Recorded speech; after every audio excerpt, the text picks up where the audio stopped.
श्री स्वामी समर्थ. मी योगिता. स्वागत आहे तुमचं माझ्या मिनी ब्लॉगमध्ये. तर आज आपण आहे ना लसूण लावणार आहोत. तर इथं बघू शकता तुम्ही, मी तुम्हाला लसूण दाखवते.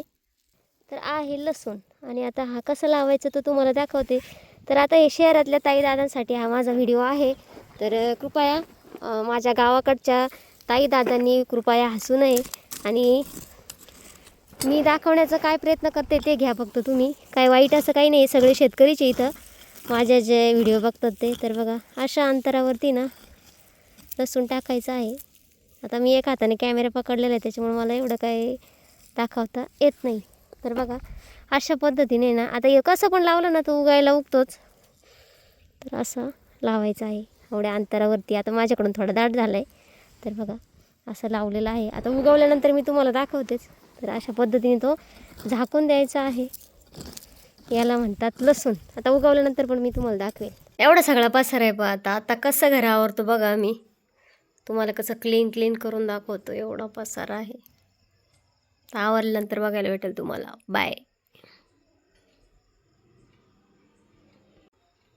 तर याच्या आधीच्या व्हिडिओमध्ये मी तुम्हाला दाखवलं होतं की मळ्यात आम्ही लसूण लावायला गेलो होतो. तर लसूण लावून आलो तर बघू शकता बाहेर अंधार पडलेला आहे आणि ना संध्याकाळच्या वेळेस एवढा असा पसारा काढून ठेवलेला होता. तर आता जेवढं होईल तेवढं आवरायचं आहे आणि बाकी संध्याकाळी तरी आम्ही 10-11 वाजेपर्यंत आवरलं. तर सकाळचा आता वेळ झालेली आहे. तर इथं बघू शकता तुम्ही काकड्याचा जो आवाज आहे तो तुम्हाला येत असेल.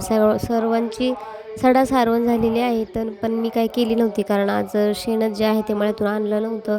तर आता जायचं होतं गोधड्या धुवायला. तर आता खाणीवरती ना आम्ही दरवर्षी जिथं गोधड्या धुतो ना यावर्षी तिथं जागाच नाही आहे. तर त्याच्यामुळे आता आम्ही ना आमच्या बांधाऱ्यावरती जाणार आहे. आता मागच्या वर्षी आपण तिथं धुतल्या होत्या पण आता तिथं काही जास्त व्हिडिओ शेअर करू शकले नाही कारण म्हणजे ज्या दुसऱ्या गावच्या बाया आहेत त्या तिथं धुवायला आल्या होत्या. तर कोणाला व्हिडिओमध्ये यायला आवडतं, कुणाला आवडत नाही.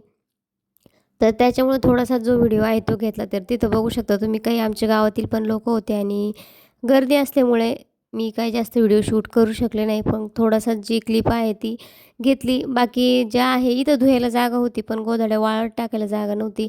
पाऊस तर खूप यावर्षी झालेला होता. तुम्ही तर बघितलंच आहे. फार वावरं वाहून जातील इतपत पाऊस झालेला होता. तर गोधड्या धुवायला काही प्रश्नच नव्हता. पण जागा थोडीशी कमी होती आणि आता शेती कामं पाऊस खूप चालू होतं त्याच्यामुळे शेती कामं लेट झाले आणि शेती कामं लेट झाल्यामुळे ना सर्वांना असं झालं घरात आवरायचं की बाहेर आवरायचं.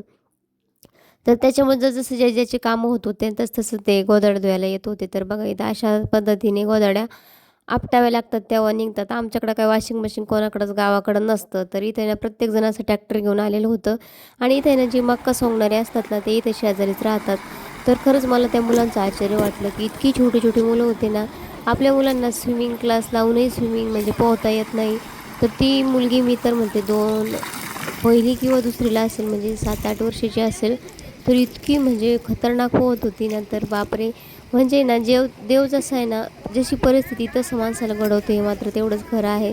तर मुलींच्या इथं टिफिन बॅग म्हणजे गोधड्या वगैरे झाल्या होत्या साईडलाच नित्र ठेवल्या होत्या आणि इथे ना त्यांची टिफिन बॅग कारण आता सुट्टी आहे आणि मग खराब होतील म्हणूनच त्या पण धुवून घेतल्या. आणि बघा त्या मुली तिकडं दिसत आहे ना तुम्हाला त्या व्हिडिओ काढायला लागल्या की लाजायच्या आणि मग त्याच्यामुळे मी त्यांचा व्हिडिओ तर घेतलाच नाही. तर मी म्हणत होते की जशी परिस्थिती असली ना तसं देव आपल्याला घडवत असतो. आपल्याला जसं आपलं वातावरण असलं ना तसं आपल्याला जी शक्ती आहे ना त्याच्याबरोबर देव लढण्याला देत असतो. तर बघा ह्या आपल्या मुलांना थोडंसं जरी पाण्यात गेलं तर त्यांना नको नको होतं आणि हे इतकी छोटी छोटी मुलं होते ना तर असे म्हणजे पोहत होते. तर खरंच देवानी पण आहे ना प्रत्येकाला म्हणजे जसं पाण्यातील मासा राहतो कैसा जावे त्याच्या वंशात हवाकडे तशाच पद्धतीने ना मग देव पण आहे ना प्रत्येकाला कसं घडवतो ना हे आम्हाला काही सांगायची एवढी गरजच नाही आहे. आणि माणसाने परिस्थितीशी जुळतं मिळतं घेतलं की जगणं खूप सोपं होतं हे मात्र तेवढंच खरं आहे. जशी परिस्थिती तसं माणसाला जगायला शिकायला सांगावं लागत नाही. ते आपोआपच आपल्या आत्मसात होतं आणि आपण शिकत जातो. तर आता तिला जाळं म्हटलं वगैरे चल काही एवढं थोडंसं म्हणजे पोहून आलेलं दाखव नव्हतं तर कारण तुला वरचून कोणी शिकवलं तर जे ती आहे ना बोलली ते की माझ्या जाळं वगैरे बहिणीने मला काढतच असते. शिकवलं. तर फक्त जे आहे ते तर बघ आता झटकून इथं घ्यायचं गोधड्या होतं वगैरे आणि ना ज्या आहे त्या बाकी सुकट टाकून आलो होतो तिकडे ना आमच्याकडे खूप छान असं खडी क्रेशर आहे तिथं. म्हणजे तर वरतून व्यवस्थित जे असं आहे पुसलं तर जात नाही. खाली तर जे मी आहे काय ते म्हणजे हाताची म्हणजे जो जाळं आहे तो वगैरे कपडा काढून घेऊन व्यवस्थित पुसते येणार आणि होतो. मग फरचीनं खूप छान अशी क्लीन होते. जसं तुम्ही पोछानी कराल ना तर ते मला काय व्यवस्थित वाटतच नाही. जेव्हा काही घाई गडबड असेल ना तेव्हाच पोछानी जी फरची आहे ती पुसावी लागते. बाकी जर असं म्हणजे थोडंसं घरात जर टाईम असेल ना तर मग अशा हाताने पुसली ना तर व्यवस्थित अशी निघते. तर पूर्ण अशी फरची पुसताना ना माझे पाय म्हणजे डायरेक्ट दुखायला लागले होते. कारण आणि घर बांधायच्या आधीच काही काही जणांना असं वाटत होतं की मी घर आवरू शकत नाही आणि माझ्याकडनं हे काही होणार नाही. तर असं काही नसतं. मी म्हटलं ना जशी परिस्थिती तसं देव माणसाला जगायला शिकवतो. तर बोलणाऱ्यांना असं वाटत होतं की हिच्याकडनं होणारच नाही. म्हणजे आहेत असे भरपूर बोटाच्या टोकाइतपत मोजणारे, की त्यांना असं वाटतं की मी नाही करू शकत. पण आहे ना, बरोबर मला ते देवाने जी आहे ना, तेवढी शक्ती दिलेली आहे, की ते मी करू शकते. आणि इथे ना, मला तर प्रत्येक कामात आहे ना, मला आऊंची मदत असते. आता माझे व्हिडिओ सर्वजण बघतात, नातेवाईक, भावंड आणि पाहुणे पण. तर त्याच्यामुळे मी काही लपवत नाही. तर मला बऱ्यापैकी कामात आहे ना, आहोंची मदत असते आणि ते काम शेतातलं असो की घरातलं, आम्ही दोघं मिळून करतो. मला जेवढं झेपेल तेवढं मी करते आणि त्यांच्याकडून जेवढं ते मला मदत होतील तेवढे ते करतात. आमच्या दोघांचे विचार आहे ना, असा आहे की संसार आपल्या दोघांचा आहे, तर दोघं मिळून करायचा असतो. तर त्यातले त्यात काही म्हणतील की बायकोचा बैल आहे किंवा बायकोचं ऐकतो. पण तसं काही नाही आहे. मला जेवढं त्यांना सन्मान द्यायचा आहे तेवढं मी त्यांना देते आणि ते मला जेवढं द्यायचं आहे तेवढं देतो.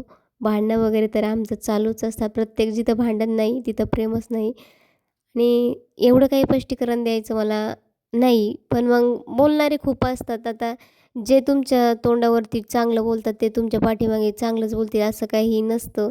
तर छान असं आम्ही ना जाऊ. लोकं जे बोलतील ते बोलतील. आपण आपलं काम करायचं असतं. तर इथं छान असं आपलं घर आवरून झालेलं हे झटकून झालेलं आहे. म्हणजे जाळं काढून झालेलं आहे आणि इथं आहे ना जास्त आहे ना माती उडते कारण इथं ना झाडं लावलेली आहे.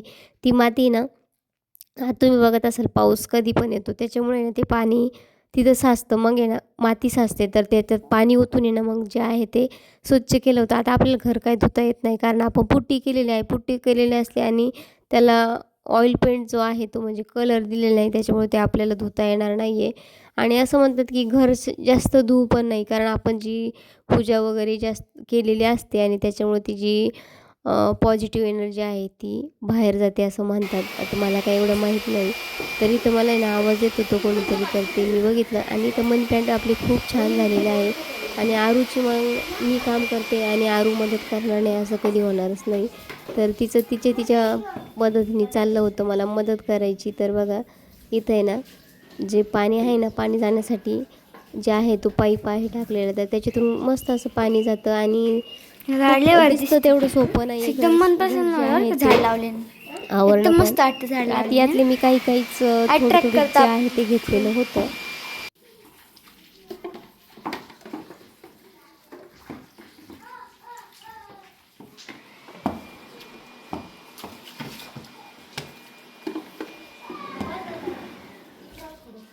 तर बघा आता सर्व क्लीन झालंय मस्त असं. आता वरती मध्ये क्लीन करायचं आहे. काय ग? तर बघा आता बऱ्यापैकी आवरलेलं आहे तुम्हाला दाखवते आणि भूक लागली होती मस्त भत्ता खातोय. बघा इथं भत्त्याची पार्टी चालू आहे. अरे सरक ना. भत्त्याची पार्टी चालू आहे आणि हे बघा क्लीन झालेलं आहे मस्त. आता पूर्ण नाही दाखवत बसत मी. पूर्ण नंतर दाखवलं अजून काही आवरायचं बाकी आहे. बाहेर पसारा पडलेला आहे. तर चला आता आहे ना जे आहे ते गोधड्या घेऊन येतो आणि मग त्याचा व्हिडिओ तुमच्याशी शेअर करते.